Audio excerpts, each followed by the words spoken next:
इसलिए मैंने कहा भाई ये सब ना आता हो तो जो भगवान के नाम है ना बस उन्हीं का उच्चारण करके, हे कृष्ण आपको प्रणाम, हे गोविंद आपको नमस्कार, हे माधव आपको पुनः पुनः नमस्कार, ऐसे भगवान के नामों का उच्चारण करते हुए भगवान को प्रणाम करिए। श्री डोंगरे जी महाराज तो ये बात बहुत बल देकर कहा करते थे, बोले जब भी घर से निकलो, किसी भी कार्य के लिए आप निकलो, बोले इस प्रकार भगवान को प्रणाम करके भगवान के मंगलमय नाम का उच्चारण करते हुए भगवान के श्री चरणों को अपने हृदय में रखकर निकलना चाहिए। डलिया में भगवान को लेकर डोलने की आवश्यकता नहीं है,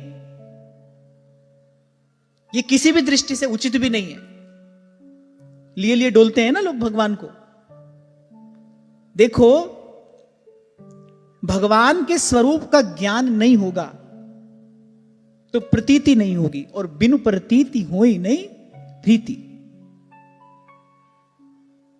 अगर भगवान में ही हमारी साधारण बुद्धि हो गई तो उनसे प्रेम विशेष कैसे होगा? एक बात सोच कर बताओ। लोग भाव के नाम पर कैसी कैसी उच्छृंखलता करते हैं, भाई भगवान तो भाव के भूखे हैं, भगवान तो भाव के भूखे हैं।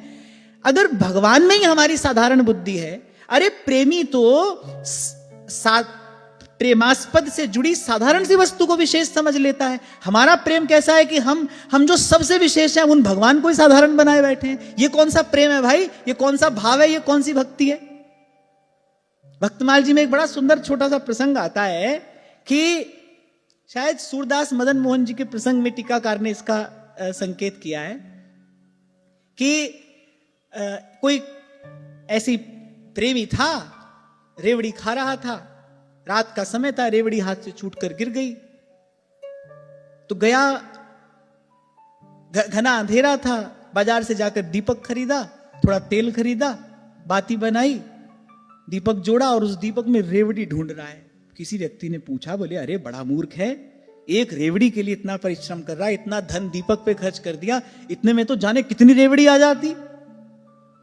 उसने कहा हाँ भाई हम तो मूर्ख हैं, कोई बात नहीं, पर तुम क्या जानो उस रेवड़ी का स्वाद? भाई वो मेरे प्रेमास्पद ने भेजी है, वो मेरे प्रीतम ने भेजी है, तू क्या जाने उस रेवड़ी का स्वाद क्या है, तू क्या जाने उस रेवड़ी का मोल क्या है। तो प्रेम तो साधारण सी वस्तु को विशेष कर देता है। साधारण सी वस्तु आप किसी को प्रेम से दो तो वो विशेष हो जाती है। और यहां हमारा देखो भाव, हम भगवान जो विशेष में विशेष हैं, तो सबसे विशेष हैं, उनको ही साधारण समझे बैठे हैं। साधारण ही भगवान को समझा और फिर वैसा ही हमारा भाव, वैसी हमारी भक्ति। लिए लिए डलिया में डोल रहे हैं भगवान को, कहीं भी धर दिया, कुछ भी खिला दिया। और ये है क्या? बोलिए तो हमारा भाव है, तो हमारी भक्ति है। अरे भाव भक्ति तो साधारण को भी विशेष करता है। ये कौन सा भाव है जिसने विशेष को ही साधारण कर दिया? तो भगवान को अपने स्मरण में रखिए। भगवान ने श्री गीता जी में कहा, हृदय अर्जुन तिष्ठति, यहां रहता हूं मैं।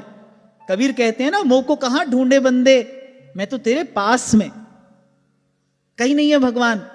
काहे रे बन खोजन जाई, काहे रे बन खोजन जाई, सर्व निवासी सदा अलेपा, सोए संग समाय। अब आप कहोगे महाराज जी ये तो ज्ञानियों का मार्ग है, ये ज्ञानियों का मार्ग है। तभी महाप्रभु कह रहे हैं, राधा वल्लभ लाल को हृदय ध्यान मुख नाम। राधा वल्लभ लाल को प्रकट किया है, पर दर्शन करने के लिए कहां कह रहे हैं? बोले राधा वल्लभ लाल को हृदय ध्यान मुख नाम। पुहुप माही जो वास बसत है, मुकुर माही जो छाई, ऐसे ही हरि बसे निरंतर, घट ही खोजो भाई।